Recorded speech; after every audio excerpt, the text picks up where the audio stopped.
All right, we are live. This is McGlynn is in. Let the fun begin. This is the Commissioner Evaluation Podcast with my special guest, Nate Powell, today. And let's get this bad boy going.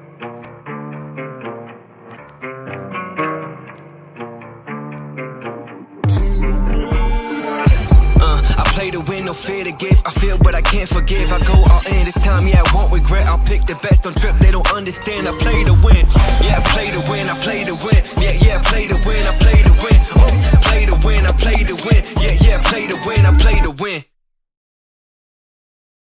Nate, thanks for coming on today. I really appreciate you spending some time with me and the listeners. This is the Commissioner Evaluation Pod show. This is me just doing what I love to do and talking to awesome fantasy football minds like yourself. And today I get you on here. This is it. We're teammates in the league. We're in the Scott Fishbowl live draft together in a different league too, where we're not co-owners, we're actually opponents. And hopefully in the future we'll be in a couple more leagues or a couple more places together. So it's I really appreciate you coming on today. So tell me about yourself, where the Twitter machine can find you, and what you do in the fantasy football community. Yeah, so my name is Nathan Powell. I've been in the fantasy industry for about 10 years now. I've done a lot of different writing in different places, primarily over the last 5 or 6 years. That's been at DLF. I primarily do a Debbie stock market article during the season for DLF.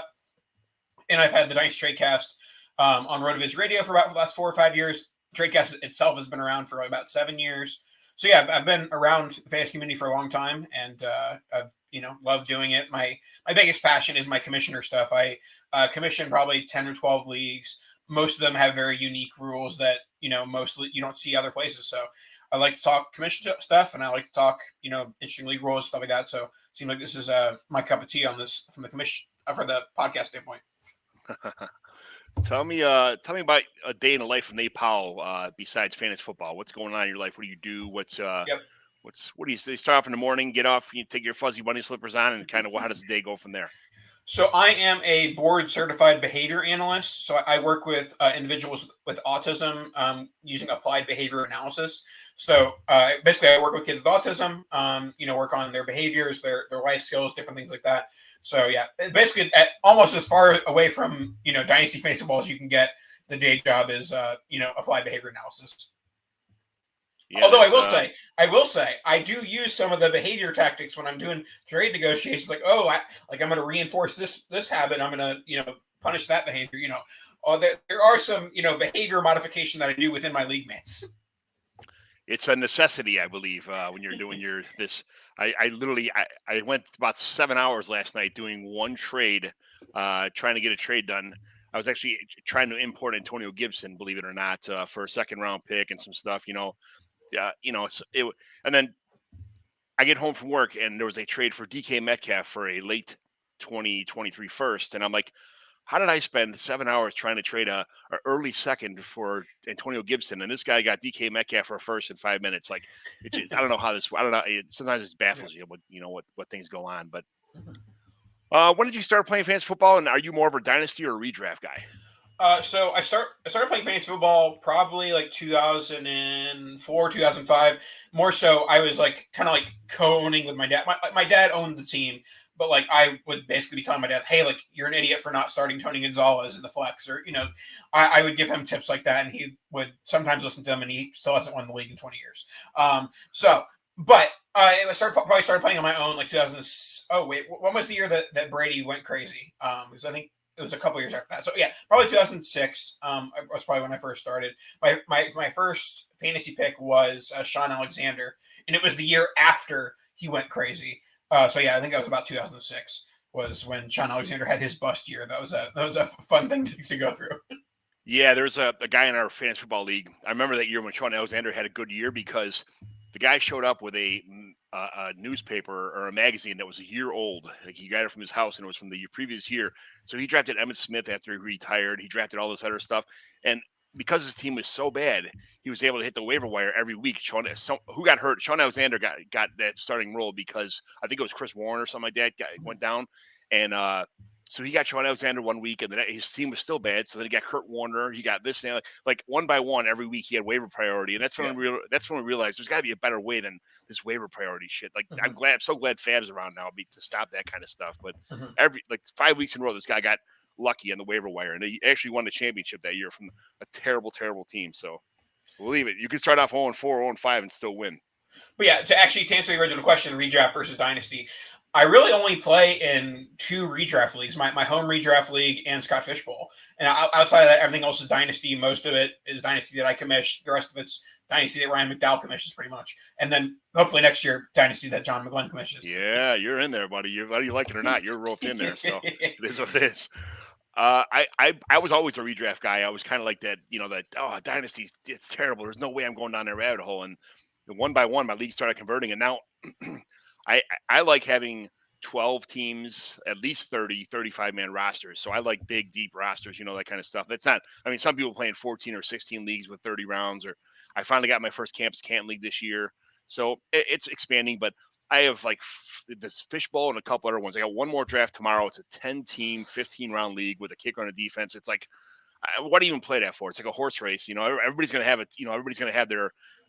It's almost like everybody's going to have two great running backs, two great receivers, a great tight end, and you can't miss. It's like it's all you're depending on injuries or a bad week or bye weeks. Kind of fall in the wrong spot. I just redraft has kind of gone the wayside for me for sure. Minus just meeting up and have a good time with friends who are novices who just like to get together, have some beers, and pretend like they're in a real fantasy football league. So, what's your on Sunday afternoon when you're sitting around watching the Red Zone? What do you eat? What's your favorite food? I'm pretty basic when it comes to the food stuff. Pizza and wings is really usually the go-to. Like if I get crazy, maybe like a taco salad type thing. But yeah, those are the typical my favorite calories to consume during football are beer more so than anything else. What's your favorite beer? I dabble in a lot of different craft stuffs, but stouts and porters are usually my go-to.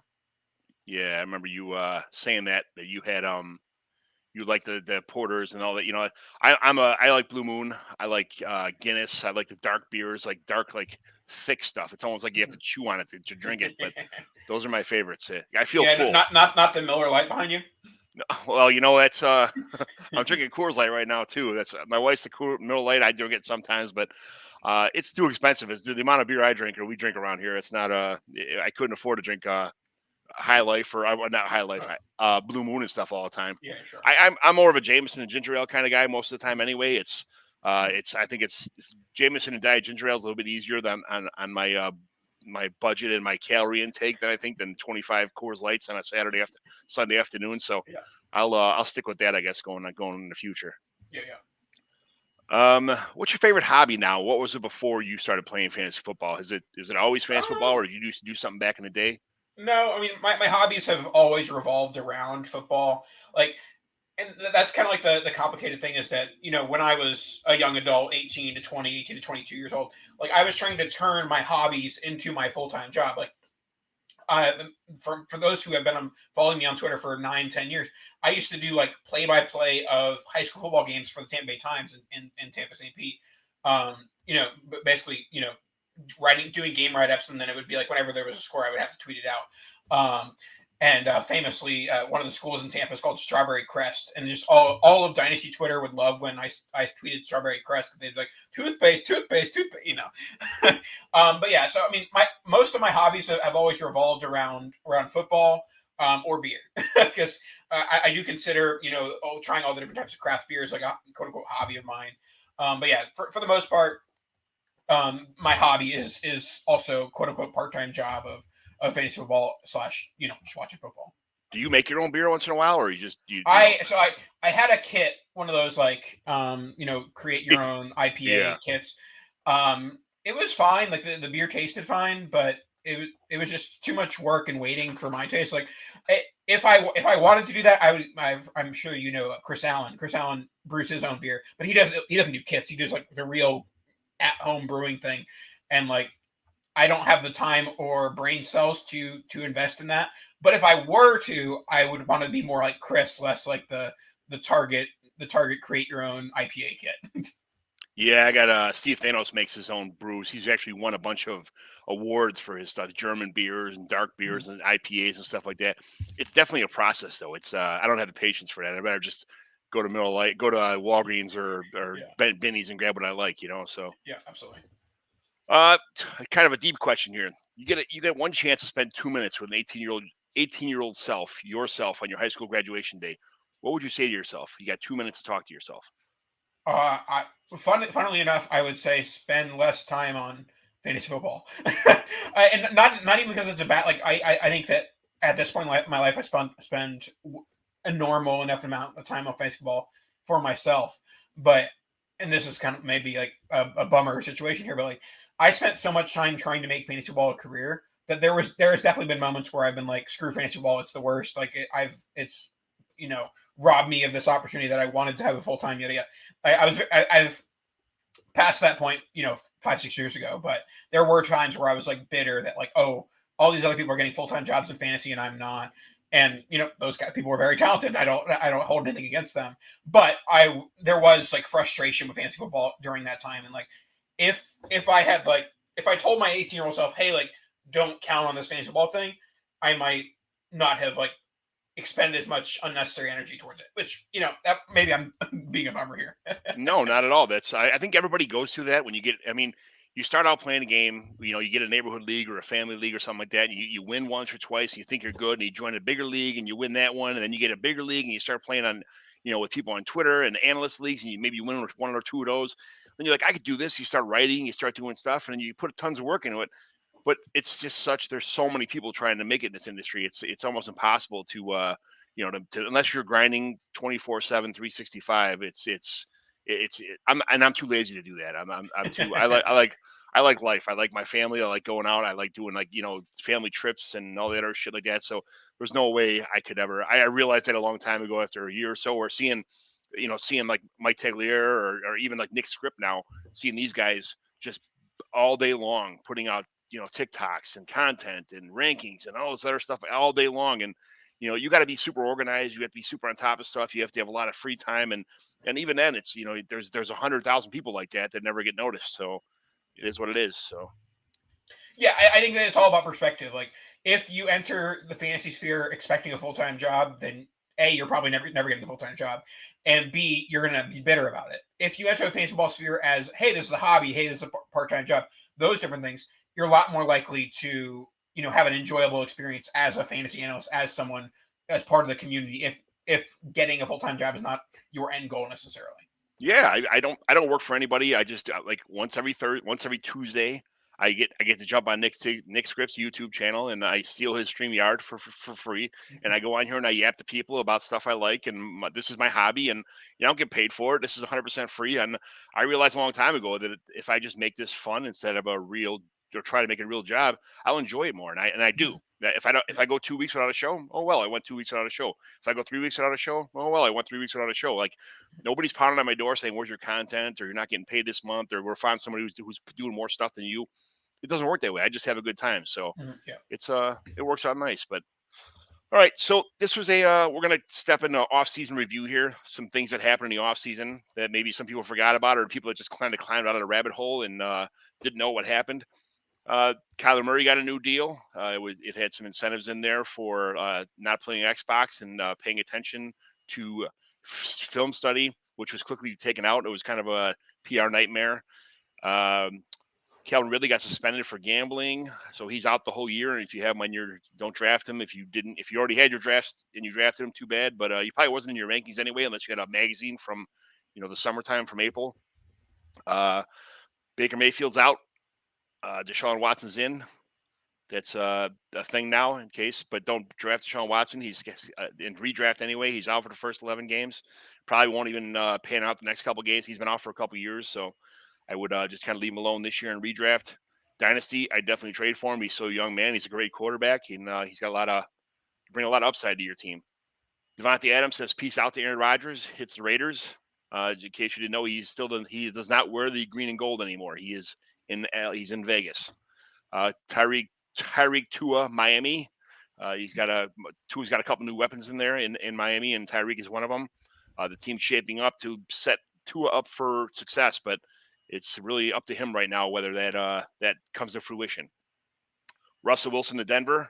I think they waited like a day after John Elway left, and then Russ came to town and said they just signed him to a long extension too. He's the thing. It's a shame that they had to go through so many years with those craptastic quarterbacks to finally just bring somebody in to right the ship there. But and then Brady screwed over tons of dynasty owners. If you had a dynasty team and Brady retired, you dropped him or traded him away for a 5th round pick to somebody who just wanted to have room in the bench. And next thing you know, he came back and did pretty well, or he's going to do pretty well again. So it was a kind of anything else in the offseason you remember that besides those topics that kind of push your buttons a little bit or that was notable?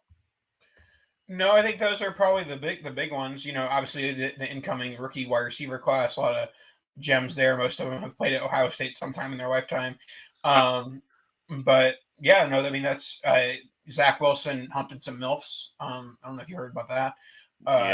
And then he hurt himself, and hopefully he's back in week 1. His mom's girlfriend or his mom's friend or something like that. Yeah, the MILF hunter. I mean, he rocked that. Everybody's wearing shirts about him being the MILF hunter and this, all kind of stuff. He was. Some people would be embarrassed about it or this and that. I mean, he almost like franchised the whole situation. But it was nice seeing the teammates come in and support him, and it brought a lot of camaraderie to that locker room. So. Other current events. We're going to go team by team here, and then feel free to interrupt me and tell me anything else about each team. Hopefully, we get done in about 2 minutes here. The Bears, the Chicago Bears. How far will Darnell Mooney rise this year in dynasty rankings, or will he not be able to handle the pressure of a wide receiver 1 season? What do you think about Mooney? I think Mooney's fine. I think that people who expect him to be some sort of like top 15, top 20 dynasty wide receiver are probably stretching it a bit.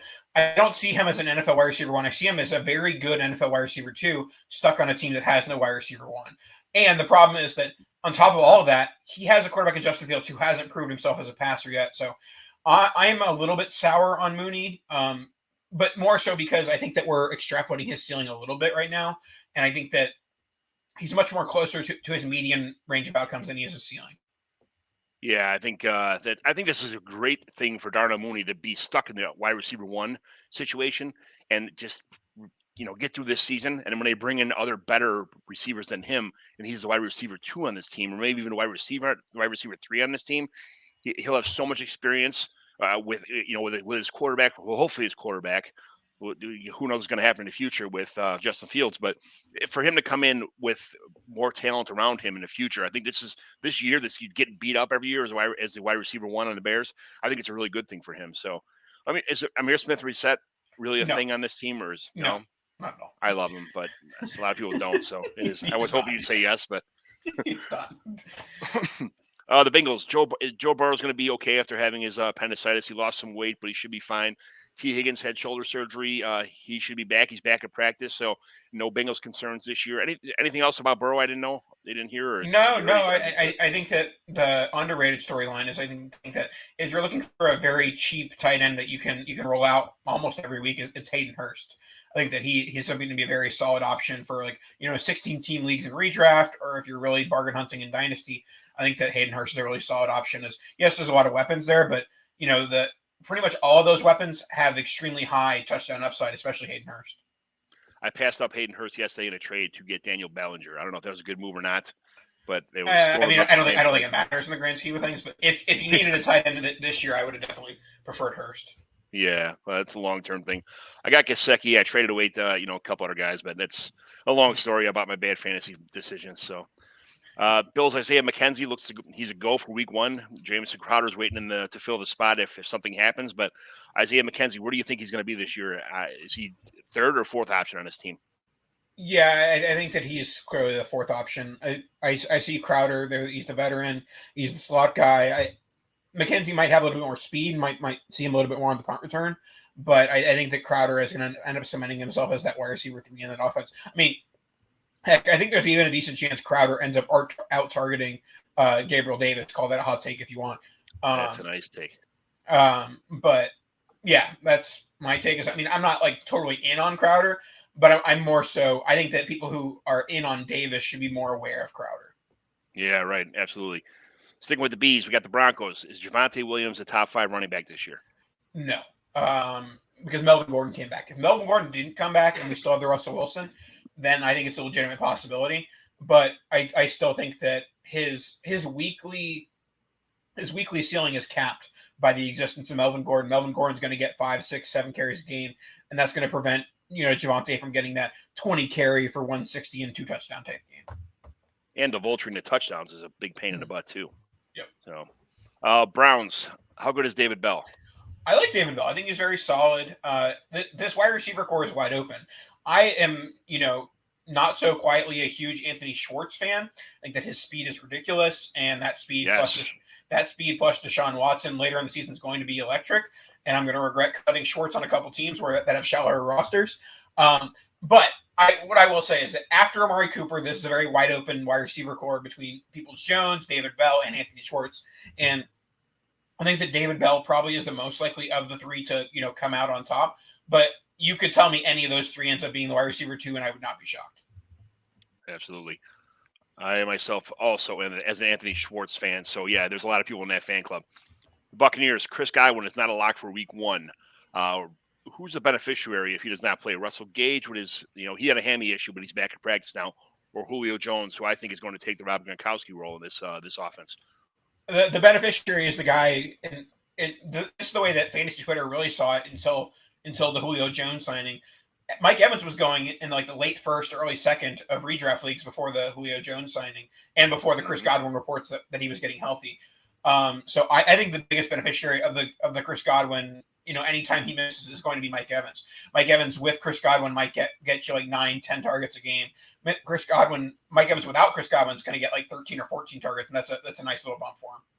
He's Mike Evans is such a boom or bust guy. Sometimes he drives you nuts because he'll get like 3 catches for 7 yards one game, and then 9 catches for 180 yards and 4 touchdowns, and it's like, this is crap, man. I start him in the wrong weeks when on the shell. I mean, if your roster is shallow enough to be benching Mike Evans, it's too shallow. Cardinals.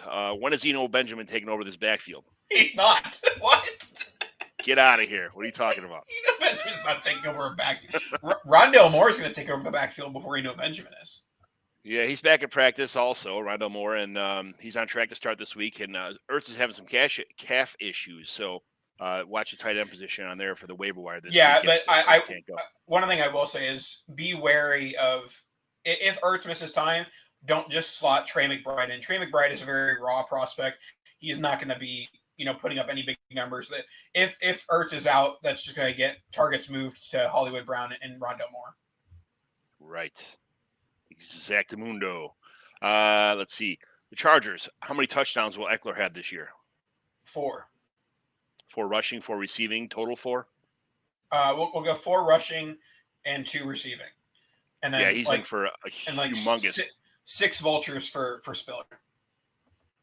I like Spiller, and for some reason, like he's just falling down ranks, and I'm trying to suck him up everywhere, but nobody's really let go. I mean, granted, it is a 4th round draft capital, so it's hard to be too optimistic. But I do think that Spiller is among the list of guys who we overthought and guys that were like, wait, why weren't we acquiring him in every league? Like, I think there's a good chance we're like, wow, we should have been taking him a lot earlier. But yeah, I mean, he was the running back 1 at some point in time in Dynasty rankings, and then he just fell down and almost died as far as value is concerned. And now he's buried. And I couldn't think of a more perfect opportunity he's the youngest running back in his class. Couldn't think of a more perfect opportunity to start accumulating shares of him. So, Chiefs, who ends up scoring the most receiving yards this year? Juju, Sky Moore, or MVS? I'll go Juju has the most receiving yards. I'll go MVS has the most yards per catch, and I'll go Sky Moore has the most promise. Most promise. All right, I'll take that. I have Juju and Sky Moore in about 90% of my league, so I'm going to find out who really wins that slot spot, and then just trade the other guy away. Colts. Is Mo Alley Cox for real this year? No. He's getting a lot of buzz as the kind of the same situation in Baltimore. Like he's the third receiver kind of thing or second receiver kind of thing, but I don't really see it. Commanders just to wrap up the Colts real quick. I don't understand the Colts offense. lot of people are high on Michael Pittman. I really have no interest in anything in the offense outside of Taylor. Yeah, I get it. Commanders, will Gibson stop fumbling and keep this job over Robinson when Robinson comes back? See, it's so ambiguous when Robinson comes back. I think that people assuming he's going to be back in 3, 4, 5 weeks, whatever, I think that's a weird assumption to have. So I think that I'm as a person who has Brandon Robinson as one of my most rostered fantasy players. And as that being the case, I am not assuming any sort of production in 2022. So I'm actually also a big fan of Gibson at this time because I think that Robinson was his number one, obstacle, and that obstacle I think is mostly gone this year. Nice. That's I don't like to see anybody getting shot or anything like that, but it couldn't have happened. It's a good stance to have, John. Good stance. Don't no one getting shot. He got shot in the butt and he got shot in the leg, and it completely missed everything in his leg. Talk about for a young kid to have that situation happen to him, but walk out of it with just some bumps and bruises and some cuts and a little bit of a wound, but nothing, no muscles, no tendons, no bone, no damage. How do you get shot in the leg and not hit anything? I mean, that's amazing. Good for him. I know they're going to take their time to recover because they got some options to go with, but that's I'm so happy. I hate hearing about stuff like that where kids get in car accidents or some kind of stupid off the field stuff and they lose their careers over it. But he dodged the bullet and out of no fault of his own. He shouldn't have been. That's a terrible situation to be in, but I'm happy for him. Cowboys. Who's the number 2? Is it Jalen Tolbert, Noah Brown, Semi-Foco, Gallup? Hey, John. Who did Semi's gone. Oh, I don't even know Semi-Foco is. John, who did we draft in the 7th round of that draft with Silva? I'm pretty sure we took Tolbert. No, Dalton Schultz. That's who wide receiver 2 is. Dalton Schultz. I'm in 19 leagues. I forgot who I drafted in that one. Dalton Schultz is the wide receiver 2, but I don't think it even matters. I think Lamb is just going to get a bajillion targets. I hope so. That's great. But okay, wide receiver 3. I should say. Yeah, it's Tolbert for the lack of there's not much else out there. But I don't think anything is fantasy relevant past Zeke, Lamb, and Schultz. Yeah, right. No, I get it. Dolphins. Can Tua feed the fish here? Is he going to be able to sustain this job? I'm counting on it. I have plenty of Tua, plenty of Waddle, plenty of Tyreek. I am heavily invested in this Dolphins offense. Plenty of Chase Edmonds as well. So my dynasty fate is resting in the hands of Tua Tagovailoa. I can't say I'm super confident about it, but I'm hopeful. He was one of the just 2 years ago, he was one of the best prospects we've ever seen. Then he has the hip injury, and he just really hasn't been the same since. But is that because he's just been slowly developing in the NFL? Is it the injury? What is it? So I'm currently putting my poker chips on Tua finally, getting healthy, finally getting the NFL right, and capitalizing on one of the league's best, weapon repertoires. Yeah, I got Tua, Zach Wilson, and Sunshine in probably 5 or 7 leagues at Trevor Lawrence, and I'm like, man, if none of these guys pan out in the next year or so, I'm in big trouble because I trade a lot to get all 3 of them, and if they don't, it's a terrible. Sometimes in Dynasty you have these awesome visions. You see your team in 3 years just completely. Who would have thought that Justin Fields would come from Ohio State and get stuck in a Bears team with no talent around him and be where he's at right now, or that Trevor would be on the Jaguars with all the crap that happened last year. So. I just I feel bad for this, but I'm rooting for Tua myself as a Dolphins fan. Jalen Waddle's back at practice now. He should be good for week 1. Eagles. Trey Sermon is going to save the Eagles' backfield. Is that true or false? No. Miles Sanders is still the best back there. Gainwell is solid as well. Trey Sermon is easily the RB3 there. I love asking that question and listening to people's reactions because I think it's hilarious. Falcons. Drake London's back at practice just in time for the season. Not much else going on there. 49ers. How long will Lance keep this job? Is this? What? Tell me your thought on this situation. How long will Lance keep his job? They traded 3 first-round picks for Trey Lance. 3. It happened. 1, 2, 3. How many times? Hold on. How many times has a player been traded for 3 first-round picks and then gotten benched in their first year starting? 0. 0.000. The Niners will be riding Trey Lance until the wheels fall off because they cannot afford to lose 3 first-round picks on a player that does not work. What if the wheels fall off and they have to pull him out because he's so inaccurate? What happens if they get? It doesn't matter. Fall behind. They could go 2-14 this year or 2-15 this year. Trey Lance is going to be playing every single snap, barring injury. Okay, that's what I wanted to hear. I wanted some. That's. They're also in a win now team, and they have to win.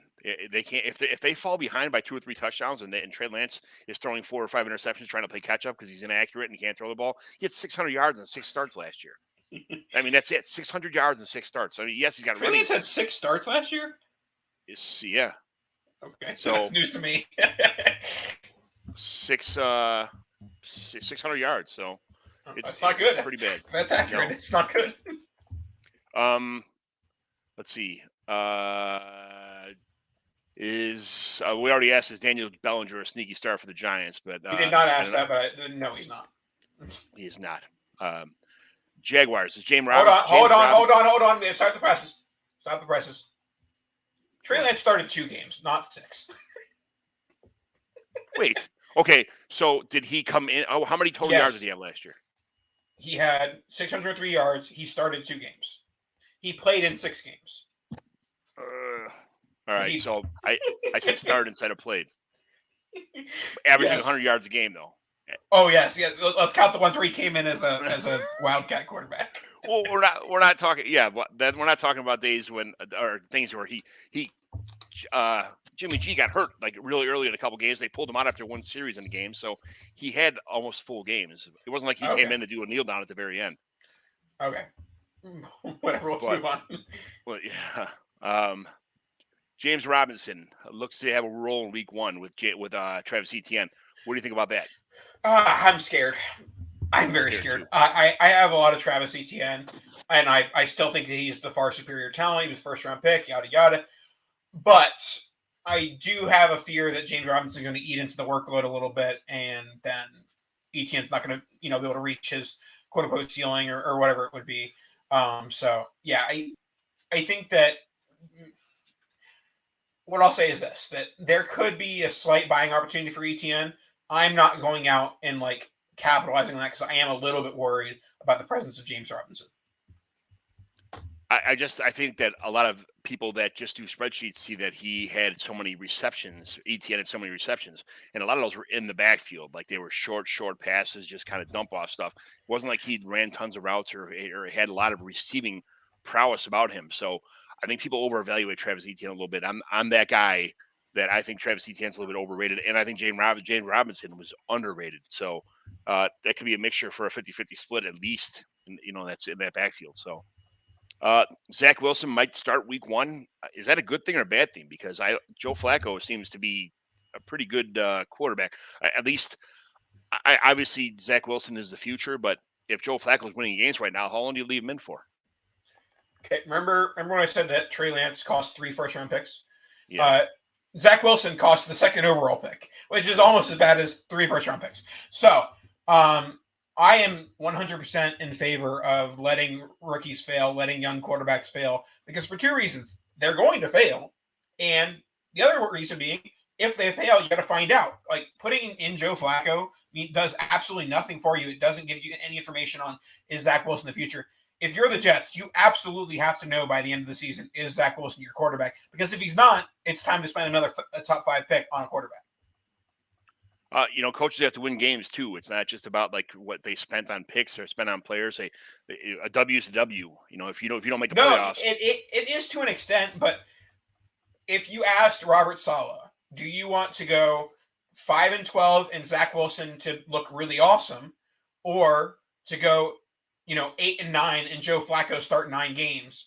He's going to say, "I'll take the Zach Wilson looks awesome with less wins." Fair enough. All right. Lions, Jameson Williams might be out for a while. It seems like he's recovering well, but they're not going to rush him back. And they know what they got. He's a golden goose in the long run, so he will not be you're not going to rush him on the field like a lot of these guys with the injuries in the offseason. Packers, Romeo, where art thou, Romeo? Alan Lazard might not be playing the first week, maybe a couple weeks, and Christian Watson had a knee procedure. He's kind of back at practice right now. What do you think about the Packers wide receiving core? Yeah, I've been burned by the day 3 wide receiver who makes flashes in camp one too many times to fall for the Romeo Dubs thing. So yeah, and Christian Watson looks to be able to be playing in week 1. That's the expectation as I see it now. Yeah. And so I think again there was a late August rookie draft that I was in that I think Watson went like 1 pick before Dubes. I would take Watson over Dubes by at least the count of a second round pick on top. So yeah, I think you can take your offseason hype with Dubes, and I'll capitalize on Watson. It's not even. I'm afraid of Watson. I just think that he is. He didn't do that well in a bad conference in a what is he, Division 2 or Division 2? Sure, I mean that's a different conversation though. The second round draft capital kind of kills that. That's good for rankings, I guess, but that's he's just, I don't know. He's a deep ball target. I think he's a decoy. That's the way I see it. But Panthers, will Christian McCaffrey be a top 5 running back? If he's healthy, sure. That's a good. It's you cheater. Ramondre Stevenson or Damien Harris? I'm team Damien Harris. I think that both are going to be fine. I think it's going to be like a poor man's version of AJ Dillon and Aaron Jones.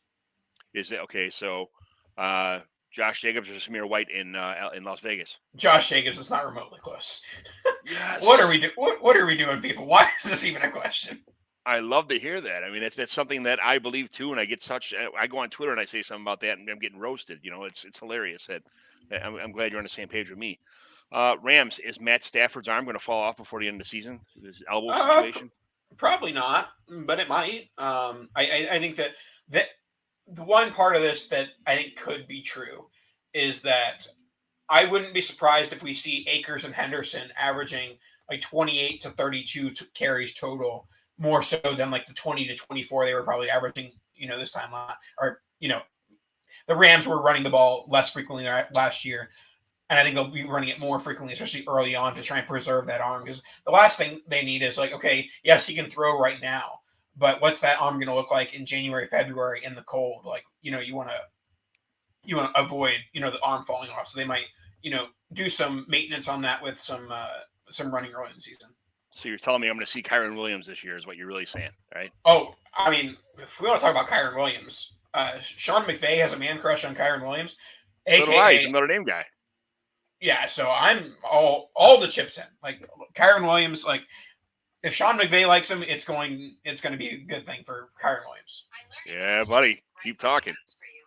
All right, Theory, Ravens, Isaiah Likely, is he the third option for Lamar Jackson? No, he's not. I'll take any of the bevy of wide receivers, of Devin Duvernay, or is James Prochet still there? James Prochet. Yeah, there's other options for Baltimore. Did they draft any other wide receivers this year? They drafted somebody, they have let's see, they got Bateman, Duvernay, Prochet, Tyrell Wallace, and Demarcus Robinson. They got in the free agency. Okay, so yeah, they didn't draft anybody this year, but yeah, I mean, I once upon a time before the injury, I was a big Tyrell Wallace fan. So that could work out, but I think that most likely this ends up being a 1-2 of Bateman and Andrews, and not much else after that. Plenty in the running game.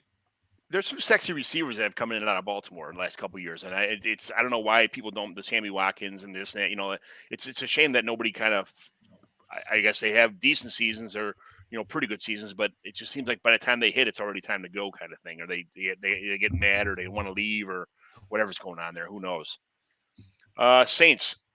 Every show we have to talk about Jameis Winston for a couple seconds anyway. Okay, so where does Jameis Winston fit this year in a 6-point passing touchdown league? QB 16. That low? Is that low? I don't even know. Like the problem with Jameis is that there's no problems with Jameis. All right, first of all. Okay, there's plenty of problems. With, I spent 5 years as a rooter of Jameis, and there's plenty of problems with Jameis. I know he got his LASIK, and that's a good thing. But the problem with Jameis is that in the NFL today, you either have to be like Tom Brady, Matthew Stafford level efficient, or you have to run the ball. Jameis Winston is neither. Therefore, he's not going to be a top 12 quarterback. Yeah, I get it. I hope sitting around for a year watching what with that leg injury, hopefully he learned something or kind of caught on a little bit. I'd like to see a much improved Jameis, but I'm skeptical, but still I'm hopeful. Seahawks, how bad is this team? How long is Ken Walker out for? A week or the whole season, or what's going on here? I'm pretty sure Walker's scheduled to be back fairly soon, if not week 1. But I could be wrong on that. But it is going to be a bad football team. I did record the Night Straight Cast this morning with Dan Sanyo, and he did say, kind of as a take, kind of as a joke, that he thinks that Drew Lock is going to be the fantasy comeback player of the year because the Seahawks are going to be throwing the ball so much, which has some validity to it. The main validity is that the Seahawks have weapons. Metcalf, Lockett, Noah Fant. Like, Noah Fant is my big guy that if the Seahawks offense isn't awful, I think Noah Fant's going to be huge. If they are awful, I think Fant is going to be, par for the course, what he's been, 600 receiving yards, that type of player. Thoughts on this trade in redraft, Kamara or for Juju and Pittman? In redraft, you always take the 1 and a 2-for-1, basically. Mm-hmm. Yeah, it's it's a horse race. You're winning right now. It's not, you're not going to get way more. You're going to bet on their production. Yes, exactly. So let's see. Steelers. Kenny Pickett's creeping up the depth chart at quarterback 2 over Rudolph. Behind Mitch for now. How long does Mitch keep this job for? It doesn't matter. I mean, I think that as soon as the Steelers realize they aren't a contender, which they aren't a contender, they should know that by now.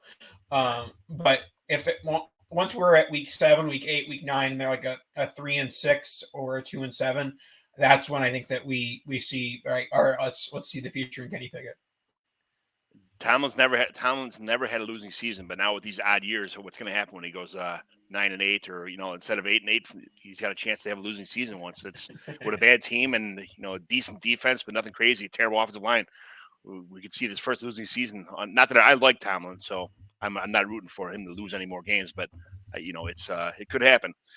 Texans, as we figured, Damien Pierce is listed as number 1 on the depth chart. What do you think about Damien Pierce? I liked him a lot. He was my number 4 running back coming out of college this year. So he wasn't number 1 or number 2, number 3, but I did like him. And Jerome Ford, I liked, was my number 5. But Pierce, I never expected to explode like this. But I think this is just kind of it's a little bit crazy to me right now. Rex Burkhead is my number 1 end of redraft, end of dynasty stash. I have him on basically every single dynasty team because I don't doubt Damien Pierce. But I definitely do doubt that Damien Pierce is going to step in and be a 16, 18, 20 carry type guy. So Burkhead's going to get himself like 10 to 12 carries, 6 to 8 targets, and that's going to put Rex Burkhead as like at a low end RB2 at minimum. When you texted me on the way home from the draft, I left and you texted me, we got Rex Burkhead. I'm like, oh man. And then I thought about it for a minute. He wasn't even an option to me until you said that. So I'm glad you kind of like. I should have put 2 and 2 together that he's going to get all the receiving work because Damien Pierce is not a receiving back. And that was even before they cut Marlon Mack. When they cut Marlon Mack, like, people are like, "Oh, this is confidence in Damien Pierce." I'm like, "Nope, it's confidence in Rex Burkhead." This is why you make the big bucks, man, because you make these decisions and these stuff like this. Thanks for being an awesome teammate, man. Appreciate it. The Titans. How bad is Treylon Burks? Is this overreaction theater in the preseason, or is he really going to be? He's not bad at all. He's very good, actually. I know. You look at Twitter and everybody's saying, "Oh, he's so bad." Early on it was he can't breathe and he's out of shape and blah, blah, blah, and it's pollen and allergies and everything else, and then he's missing balls and all this other stuff. But yeah, he's from the stories of him stabbing pigs with a knife and hunting with his hands, and for some reason people just don't like him. I don't know what it is, but I'm trying to get him everywhere. And some people drafted him 1 or 2 that are holding on to him, the first receiver, second receiver off the board in the rookie draft. So they're not letting him go yet, but I'm trying to buy low and it's just not happening. Vikings, is Irv Smith for real this year? He's just for real as he's always been. He's going to be low end tight end 1, high end tight end 2. I'm nothing too exciting. Yeah. All right. We made it. Week 1 waiver wire targets. What do you got for quarterbacks for waiver wire targets in week 1? Mariota. Davis Mills is somebody.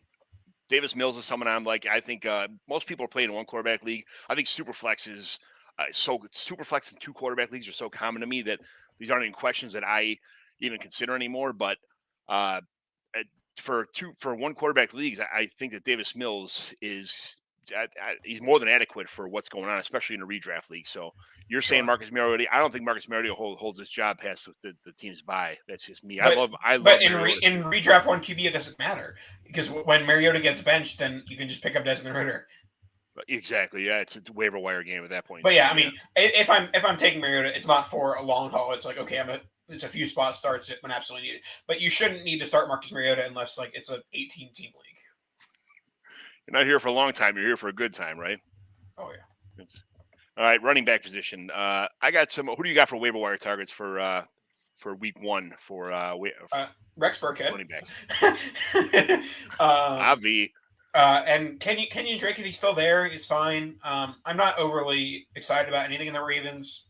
Like I'm not overly enthused with anything outside of Dobbins. Dobbins. I like Dobbins. He's good, and he's going to be the RB1 there. I think it's a mishmash of hurt guys and guys who aren't that good behind Dobbins. So I'll take Kenyon Drake on a stab, but nothing else behind that interests me. Yeah, Kenyon Drake is somebody that I just think that maybe he might fall. Luckily, just might fall in opportunity. So I got McKissick just for the PPR option. Isaiah Pacheco could be somebody that if you draft now and have enough room to stash on your roster. I'm not sure how deep everybody's leagues are, but he could be somebody that takes over. Here's a question. And yeah, I guess it better not work because we're in the same league. What kind of blind bid are you putting in on Pacheco in SFB? I did put is it already the waivers clear tomorrow, right? Isn't that what I won't touch mine if you don't touch yours. I think I put mine at like 30. I don't remember what I put mine at, but I know it was a pretty significant number. But the thing is, I'm used to $1,000 budgets, so the $100 budget kind of threw me through a loop. So yeah. I'm probably not as much as you are. So, but who knows? I'm probably not going to get them. I'm sure somebody's going to just empty their fab budget anyway. So people going to put $70 because some people hate fab. I got one guy in the league. Before the first day fab opens, he'll just waste his entire fab on somebody, so he doesn't have to deal with waivers at all. I don't get that, but different strokes for different folks, I guess. Wide receivers. Who's wide receiver targets in week 1 for the waiver wire? Week 1 waiver wire for wide receivers in redraft. Yeah, I'm thinking about it. I got Dubs, Van Jefferson, Jamison Crowder, Noah Brown, guys like that kind of fell off the wayside a little bit. Yeah, Crowder's decent. I think that there's a chance, like in shallower redraft leagues, like you look at Treylon Burks, who we talked about, and he had his preseason struggles that he might get. I think Burks is much more likely a week 2 waiver wire target. It's like, okay, I have to pick up the latest commodity, so I'm going to drop this, drop Burks, and then Burks ends up being a commodity. So that's me saying don't drop Burks if he has a quote unquote bad week 1. I can't really. I mean, redraft people do some crazy stuff, I guess, but I couldn't imagine drafting Burks or anybody like that. I mean, but in redraft, Burks was like in redraft in August, Burks was like a 12, 13 round pick. 12, 13 round picks get dropped all the time. Oh man, I guess it's such a different lens to it's like putting on a telescope to read the paper, kind of stuff. It's such a different lens to look at this kind of stuff with. But tight ends, I have to mention Mo Alley-Cox again, Isaiah Likely, Hayden Hurst. Any other additions? Yeah, Hurst would be a good one. I do think that Kyle Rudolph has a shot at being much of a role in open space as Rob Gronkowski did, but there is certainly opportunity for red zone work with the Buccaneers, especially if Chris Godwin misses time.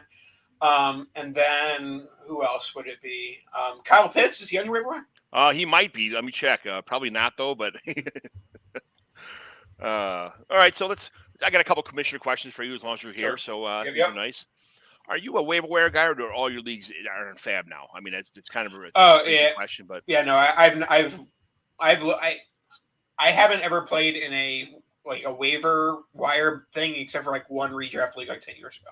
It's terrible. But some people love it. Some people say it's the fairest thing out there. I don't think it's fair, but I do like it for the simplicity of you don't have to think. You just sit there and you put in okay, these are the 4 guys that won the waiver wire, 1, 2, 3, 4, and you set it that way. Like I do like I wouldn't play in a league like that anymore, but I do like the simplicity of just not even have to think, okay, do I want $42 or $43? Like that is such like I hate waivers as it is, and adding that decision into it does make it less appealing. It's even better when it's $1,000 and you lose like $162 to $164, and you're like, this is such bullshit. Like it's absolutely awesome when you see when it shows the bids on Sleeper who had what, and people lose by like $1 or $2 on a $200 bid. It's awesome. It's super cool. So if you're starting up a new dynasty league, what's the perfect roster size? Starting, the bench, and number of teams. So it really depends on what your dynasty league is, what you want it to be. I think that the biggest thing that I look at as I'm finishing leagues that are now 7, 8, 9 years old now, and what I'm learning is that the larger the roster size, the larger the roster size, the much easier it is to create super teams. And super teams are generally bad for dynasty. It's like, okay, like, come on, John won for the third year in a row. Who gives a crap? Like, so as I create more dynasty leagues, I'm actually going to be making more of a concerted effort to try and decrease those super teams.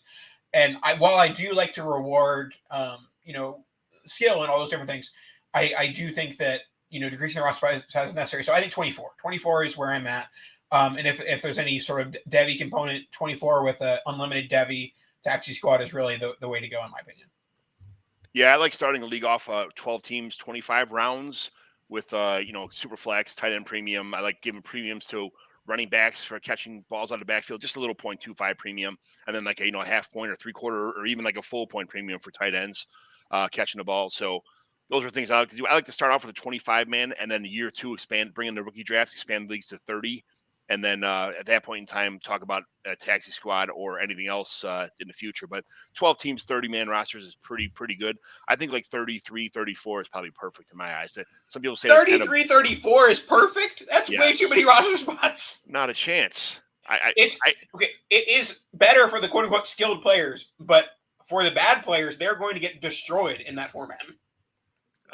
Cream rises to the top sometimes, but I mean, the problem is for active players who make trades, and every once in a while you make some trades that you think are good for the future of your team, and they just collapse in your face, and you lost a lot of equity as far as draft picks or players that you gave up on early. So the deeper rosters sometimes are awesome, but you lose a lot also. I think 30-man rosters is probably good for everybody. 33, 34 is just my kind of my forte. So. Yeah, if you're going to be in my leagues next year, expect at least a 30-man roster. Just expect super teams in years 3, 4, 5, and it's going to be my super team, so deal with it. There you go. I'll take it. I like. Not that you can. There's only one winner every year. That's the thing of it. It's in all my leagues, all my home leagues. Whoever wins the championship gets to pick the location for the next draft. So if you win 3 years in a row, you can have it in your garage, up in your attic, the local bar, whatever. It's up to you. So that's one of the perks. How do you deal with inactive owners, guys who don't respond to trades or in too many leagues and they don't give a shit about yours, or it's hard to get a hold of for paying or any stuff like that? Yeah, I mean the paying is a no-go. Like, my biggest thing is that I do set a deadline, and like, I'm very communicative with my owners or managers. I'm very quick to roll over my league. Some people wait until MFL rollover in February or after the Super Bowl or whenever it is. But if the season ends on January 4th, I want to be preparing for the next season on January 8th. Like, I want dispersals to start on January 9th. Like, I'm very quick to, clear out openings, add in players, all those different things. So I need either managers to tell me, hey, I'm going to pay like on February 4th. That's when I get my bonus. Yeah. Whatever it is. Like, I don't just kick people out and say, oh, if you can't pay today, then you're gone. But I do want them to say, hey, okay, I am paying on January 28th. I am paying on February 9th. Like, I'm flexible with that portion of it, but I do need the communication part of it. As far as inactive owners during the season, there's not really a good way to deal with that. I'm not booting owners really. I don't know if this is this question or part of one of the other questions. I've been commissioning for 7-8 years now, and I have only booted one owner, and it's because they called me a white supremacist. With no evidence or any sort of reasoning for it other than just, hey, you're tanking and you're a white supremacist. I'm like, okay, bye. See you later. I'm not dealing with that. That was my next question. How much grief do you take from somebody before you finally give them the boot? But you are only one person. I think I've gotten rid of 2 people, and out of all the years I've been anything, and that's, it is what it is. It's they know who they are. They don't probably watch the show anyway, but it is what it is. I think that when you're running these leagues, it's hard enough to get everybody to. I have a financial secretary to collect all my money. I have someone that inputs stuff, or puts things on the computer, or makes shows, or stuff like that. I try to distribute a lot of the work to a lot of people so I can focus on making sure the league runs right. So it's I don't put up with too much stuff from anybody, but enough is enough sometimes. Yeah. All right. So every week we do a team evaluation. Real quick, we're going to run through this team's. We're going to look at a team, evaluate it, look at its biggest needs. Who are the guys you want to keep, who you want to trade away? Who just gets cut. What would you trade to improve this team, and who would you send away to make it better? Kind of things. Like, what is if this is a rebuild or remodel, you have to kind of establish first. This is a 12-team Dynasty Superflex PPR tight end premium. It's 10 starters, quarterback, running back, 3 wide receivers, tight end, 2 flexes, Superflex. So 10 starters, 20 bench spots, it's 30 roster spots. It's pretty much normal scoring with bonuses for long plays, similar to most leagues that I'm in. It's 5-point touchdown, 2 interception. Bonuses for 100-yard rushing, receiving, and 200-yard rushing, receiving. 4 and 6-point bonuses. Long touchdowns are probably like 2 points, something, that kind of stuff. So a handful of bonuses. This team has all of its rookie picks for going forward, 23, 24, 25. So let me pull this team up on the. So let me share my team here. Share screen. All right, so this team has starting quarterbacks Lamar Jackson, Derrick Henry, Austin Eckler, Deontay Johnson, Mike Williams, Allen Robinson on the same team. David Njoku's tight end. His flex players are Evan Kamara and Miles Sanders. Kirk Cousins is his backup quarterback. So his solid starting roster, starting minus 2 guys in the same team, but good options anyway. Matt Ryan, Tyler Heineke, Huntley, Kellen Mond, who's pretty much he's out of the NFL now, is what it seems like. Sam Howell, who I like him a lot. Running backs, Justin Jackson, Nyheim Hines. I think he's in for a pretty decent sized year this year. Darrell Henderson, Hassan Haskins, Mark Ingram. He might be done in the NFL. We'll see what happens.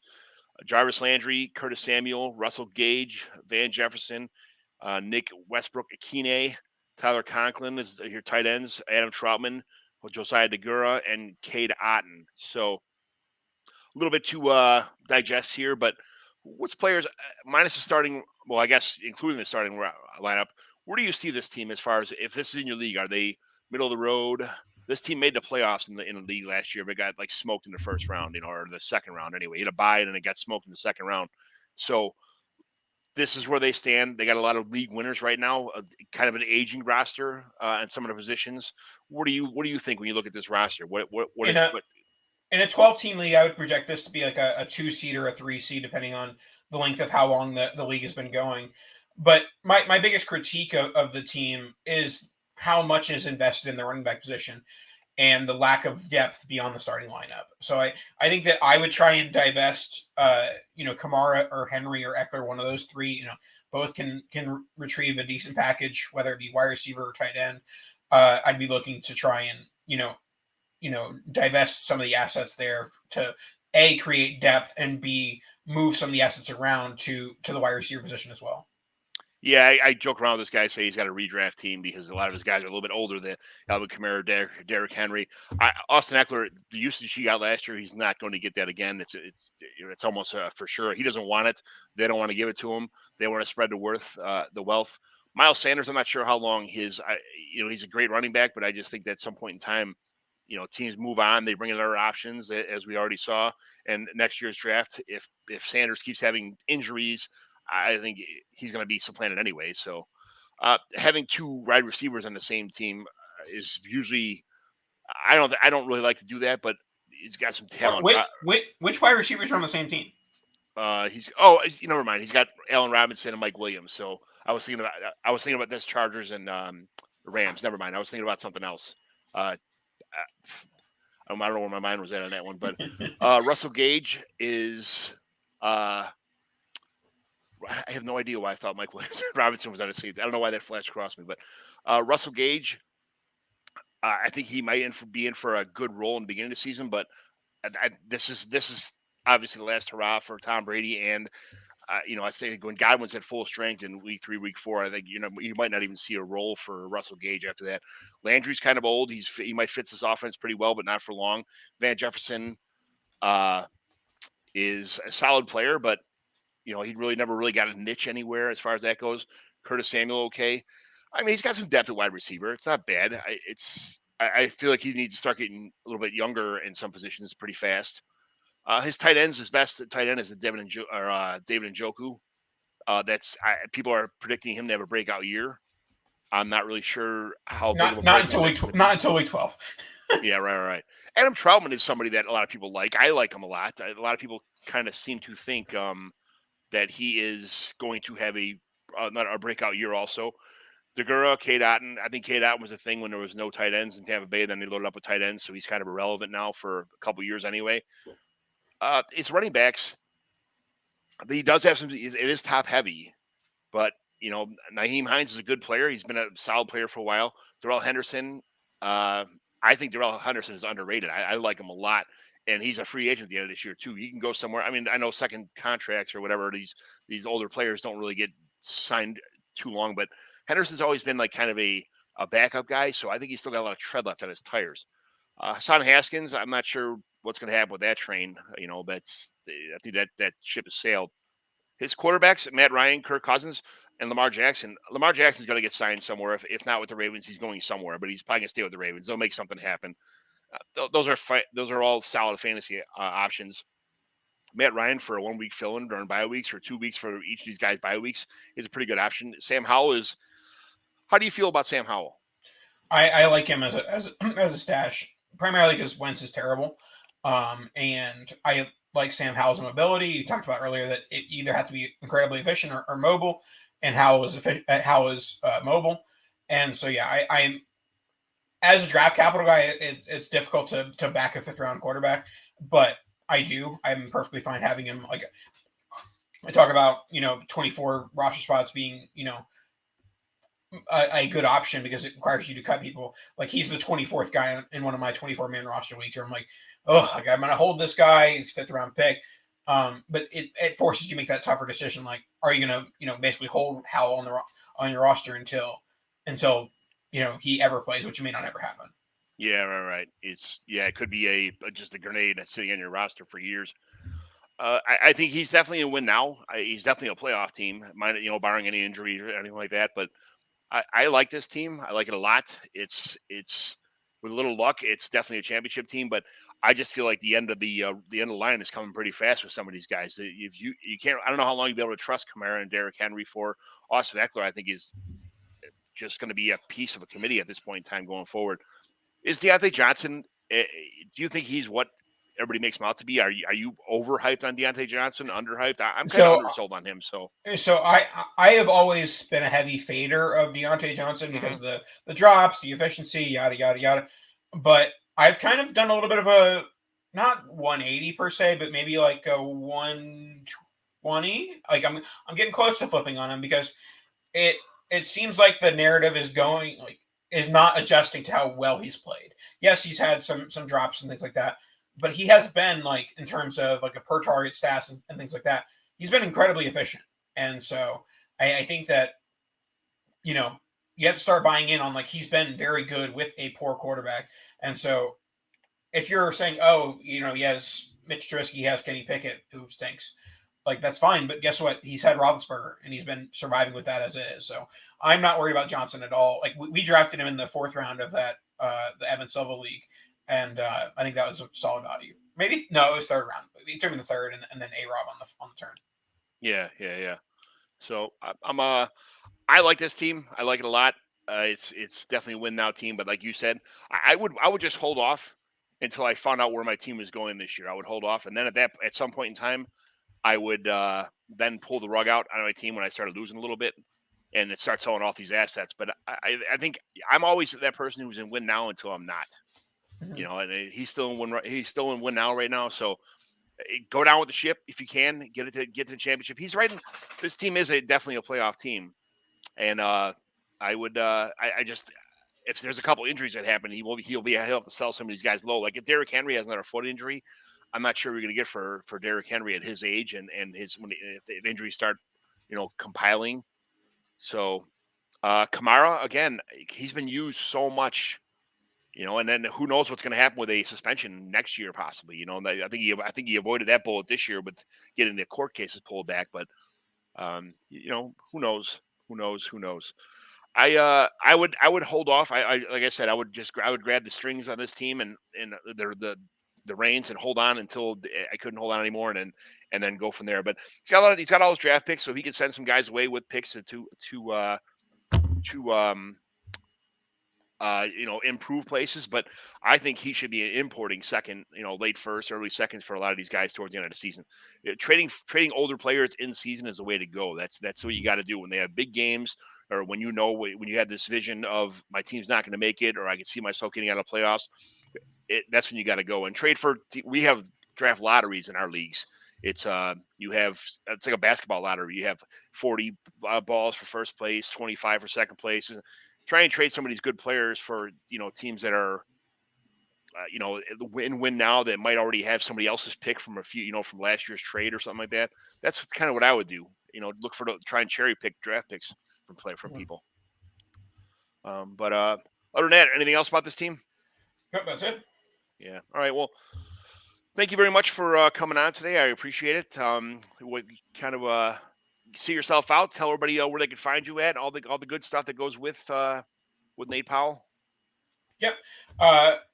You can find me on Twitter at NPowellFF. You can find me my Devy series, weekly, the Devy Stock Market, on DLF Football, and you can find my podcast, RotoViz Radio, Dice Tradecast on RotoViz Radio, with my co-host Dan Sanyo. We've been doing it a long time. We have lots of fun. We talk stats, talk metrics, and we talk trades. So if you're into those things, head over to the Dice Tradecast. Thank you very much. All right, everybody. Thanks for joining on the. Thanks for viewing the community Commissioner Evaluation Podcast. It'll be on Apple and Stitcher and all that other stuff tomorrow morning. On the way to work, you can listen to this awesome show. And once again, thanks for listening, and have a good night.